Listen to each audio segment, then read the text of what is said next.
Hello વિદ્યાર્થી મિત્રો, એજ્યુકટેકનો ચેનલમાં આપનું સ્વાગત છે। આજે આપણે શીખીશું ધોરણ 5 વિષય પર્યાવરણની સ્વાધ્યાયન પોથીનો પાઠ 13 પહાડી રહેઠાણ। પાઠ 13ના સ્વાધ્યાયન પોથીના તમામ પ્રશ્નોના જવાબની અહીં આપણે સમજ મેળવીશું। તો ચાલો શીખીએ પાઠ 13 પહાડી રહેઠાણ।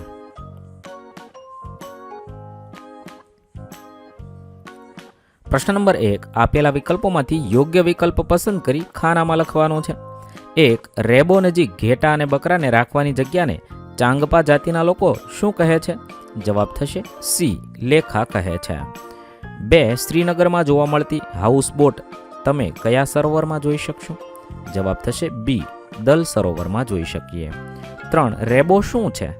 તો ડી, તંબુ જેવું એક ઘર છે। 4, શ્રીનગરમાં જૂના ઘરમાં ખાસ પ્રકારની બારીઓ હોય છે જે દિવાલોની બહાર નીકળે છે, તેને શું કહેવાય છે? તેને ડબ કહેવાય છે। 5, દુનિયાનું પ્રસિદ્ધ ઊન કયું છે? તો બી, પશ્મિના ઊન છે। પ્રશ્ન નંબર 2, ખાલી જગ્યા પૂરું। 1, ચાંગપા જાતિના લોકો પોતાના ગુજરાન માટે ખાલી જગ્યા પાળે છે, તો ઘેટા બકરા પાળે છે। 2, ખાલી જગ્યા કલાકના વણાટ બાદ એક સાદી પશ્મિના શાલ તૈયાર થાય છે, તો 250 કલાકના વણાટ બાદ થાય છે। 3, હિતેન દાલ સરોવરમાં ખાલી જગ્યાનો આનંદ માણશે, શિકારાનો આનંદ માણશે। 4, હાઉસબોટની છત પર જોવા મળતી લાકડાની સુંદર કોતરણી કે જેની ભાત જીગસો કોયડા જેવી હોય છે, તેને ખાલી જગ્યા કહે છે, ખતમબંડ કહે છે। 5, ખાલી જગ્યાની ઋતુમાં બકરવાલ લોકો તેમના ઘેટાને ઊંચી જગ્યાએ ચરાવવા લઈ જાય છે, તો ઉનાળાની ઋતુમાં। 6, લદ્દાખના ખાલી જગ્યા પ્રાણીના વાળને વણીને પટ્ટીઓ તૈયાર કરવામાં આવે છે, તો યાકના વાળને વણીને પટ્ટીઓ તૈયાર થાય છે। પ્રશ્ન નંબર 3, વિધાનો ખરા છે કે ખોટા જણાવવાનું છે। 1, ચાંગપા જાતિના લોકો બકરીના સુંવાળા વાળમાંથી પશ્મિના નામની મુલાયમ અને કિંમતી શાલ બનાવે છે, વિધાન સાચું છે। સવાલ નંબર 2, લેહ એ સૂકો અને સપાટ વિસ્તાર ધરાવતું ગરમ રણ છે, વિધાન ખોટું છે। 3, પર્વતોમાં રહેતી ચાંગપા જાતિમાં લગભગ 500 લોકો જ છે, વિધાન ખોટું છે। 4, લેખાની દિવાલો ઈંટોની બનેલી હોય છે, વિધાન ખોટું છે।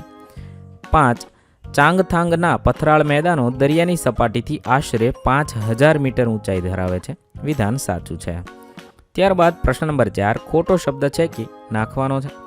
1, ચાંગપા જાતિના લોકો સવારી અને માલવાહન માટે યાકનો ઉપયોગ કરે છે, ગધેડા શેકીશું। 2, ગુજરાતની સીમા પાકિસ્તાન દેશ સાથે જોડાયેલી છે, શ્રીલંકા પર લીટી કરીશું। 3, મનાલી એક પહાડી વિસ્તાર છે। 4, ઝૂલે ઝૂલેનો અર્થ સુસ્વાગતમ એવો થાય છે। 5, ગુજરાતનું પાટનગર ગાંધીનગર છે। 6, કાશ્મીરની દરેક ગલીમાં ફૂલ બજાર હોય છે। પ્રશ્ન નંબર 5, જોડકા જોડો। અહીંયા ઘર અને શ્યામાંથી બને છે તે લખવાનું છે। પહેલું ઈગલું તો જોડીશું બી સાથે, બરફમાંથી બને છે। 2, ભૂંગો જોડીશું સી સાથે, ઘાસમાંથી બને છે। 3, તંબુ જોડીશું એ સાથે, કાપડમાંથી બને છે। 4, ઝૂંપડી જોડીશું માટી, છાણ અને ઘાસ સાથે ઈ। 5, મકાન તે જોડીશું ડી, ઈંટ, રેતી અને સિમેન્ટમાંથી બને છે। ત્યારબાદ પ્રશ્ન નંબર 6, પ્રશ્નોના જવાબ લખો। 1, ઠંડા રણ લેહ વિશેના તમારા વિચારો જણાવો। તો લેહ એ ઊંચો, સૂકો અને સપાટ વિસ્તાર છે જેને ઠંડુ રણ કહેવાય છે। લદ્દાખમાં ખૂબ જ ઓછો વરસાદ પડે છે, અહીં ઊંચા બરફથી છવાયેલા પર્વતો અને ઠંડા સપાટ મેદાન છે। લેહમાં સુંદર સફેદ ઘરોવાળી ગલીઓ છે। 2, બકરવાલ અને ચાંગપા જાતિના લોકોમાં રહેતી ભિન્નતા જણાવો।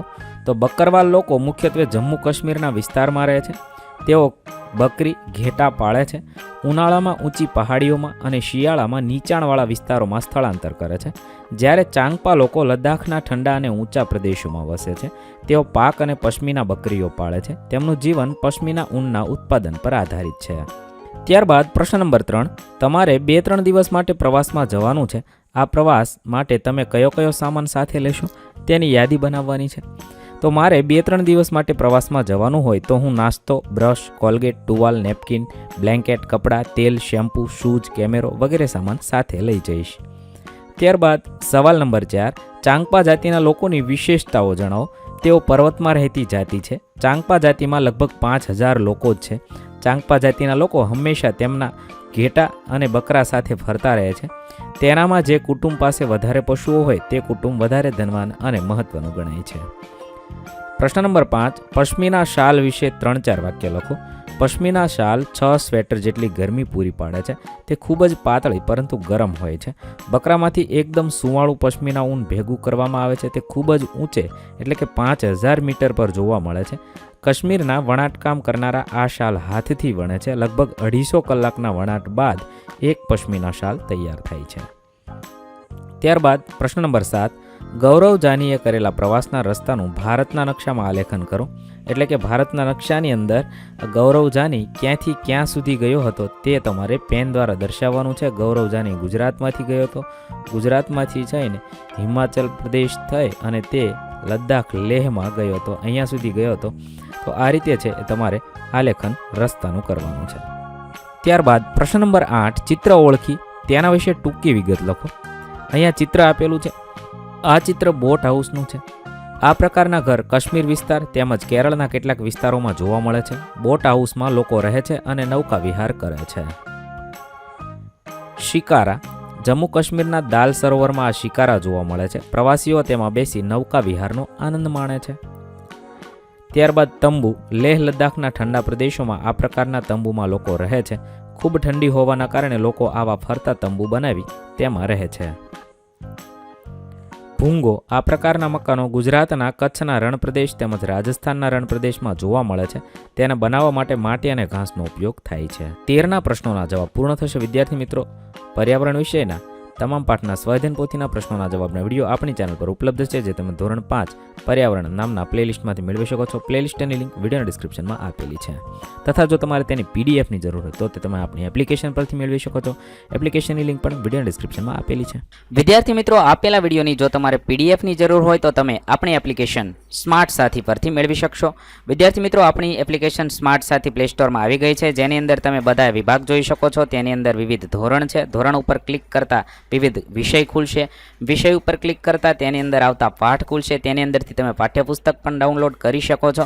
તેની અંદર આપેલા પાઠમાં ક્લિક કરતા તમે પાઠની પીડીએફ, સ્વાધ્યાયની પીડીએફ, સ્વાધ્યાયન પોથીની પીડીએફ, પાઠના વિવિધ વિડીયોઝ, સ્વાધ્યાયના વિડીયોઝ, સ્વાધ્યાયન પોથીના વિડીયોઝ બધું જોઈ શકો છો અને ડાઉનલોડ પણ માત્ર એક ક્લિકમાં કરી શકો છો. વિદ્યાર્થી મિત્રો, આપણી એપને સપોર્ટ કરજો, ડાઉનલોડ કરજો.